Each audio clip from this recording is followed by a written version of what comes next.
Di layar ada 3 grafik. Grafik pertama adalah grafik posisi terhadap waktu. Grafik kedua adalah grafik kecepatan terhadap waktu, dan grafik terakhir atau yang ketiga adalah grafik percepatan terhadap waktu. Nah, bisa dilihat bahwa di grafik X sudah ada nilai yang diperlihatkan, sementara grafik kedua dan ketiga kosong.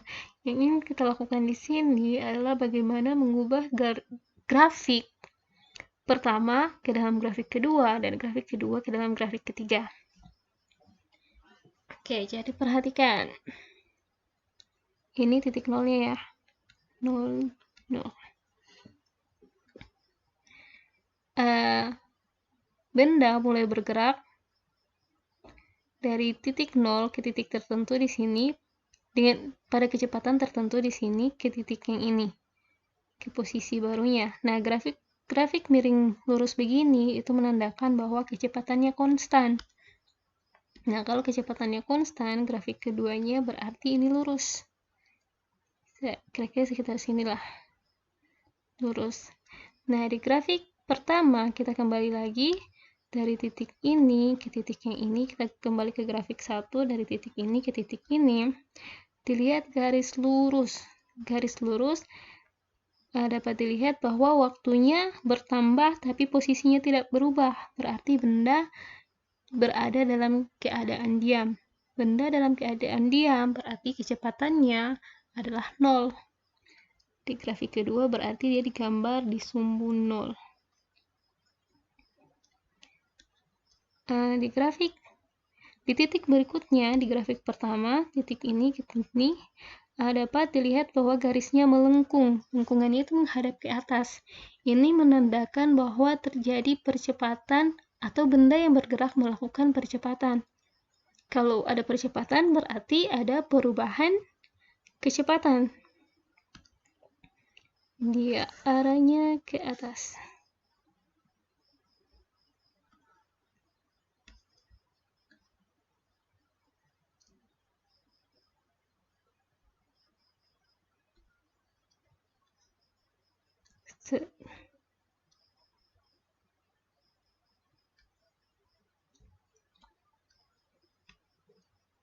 Terus inilah. Berikutnya lagi, kembali ke grafik pertama, dari titik ini ke titik yang ini. Nah, ini bisa dilihat kan bentuknya garis miring. Miringnya ke kanan sama-sama yang ini. Sama.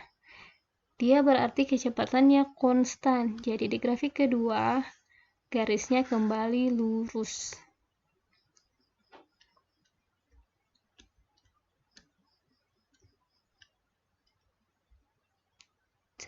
Sampai sini kan. Balik lagi ke grafik 1. Grafik 1. Nah, di sini dia kembali ada kurva. Kurva yang melengkung dari titik sini ke titik ini. Kalau kurva melengkung ke bawah, itu berarti ada percepatan yang bernilai negatif. Ada percepatan berarti ada perubahan kecepatan. Perubahan percepatan ke arah negatif, dia berarti grafiknya miring ke bawah. Nah, tapi sebelumnya lihat yang ini, di puncak kurva ini menandakan bahwa V-nya sama dengan 0.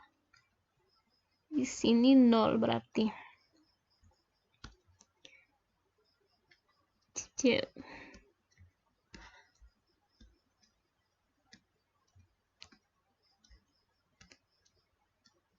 Perubahan kecepatan.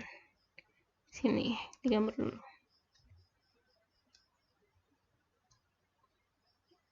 Sekitaran sinilah. Kayaknya terlalu miring.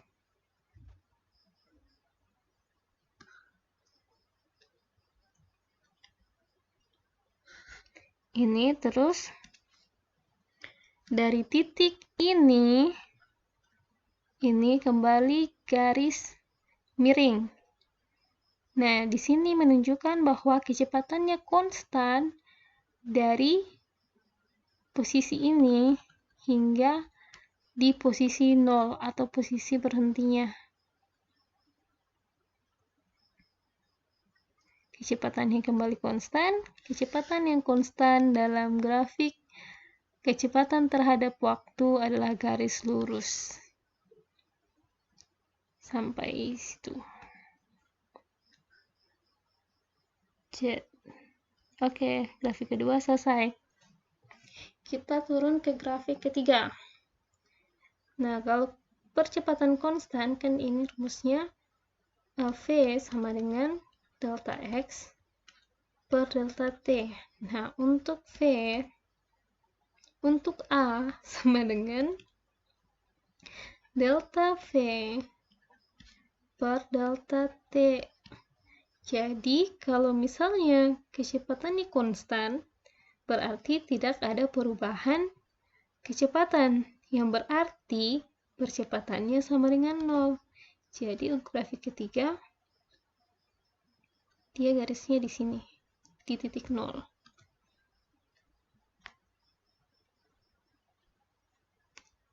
Terus, kembali ke grafik kedua.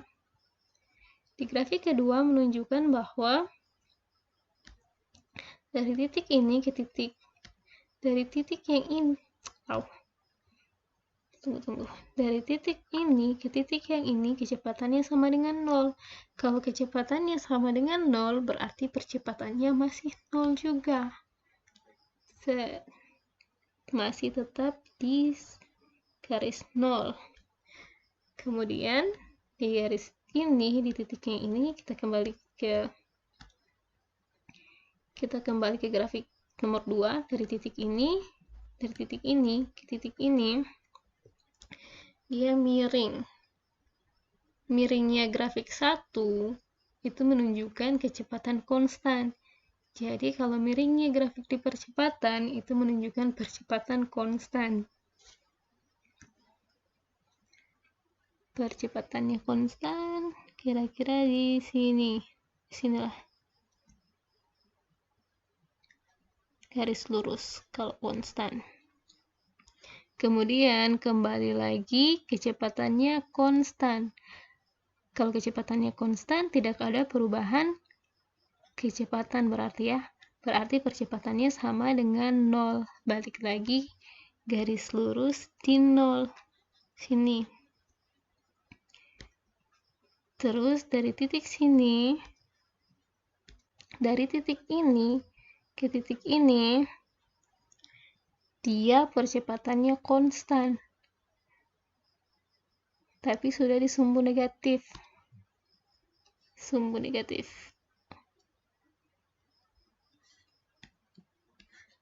Bisa turun besarnya. Dari titik sini, titik ini percepatan konstan. Kemudian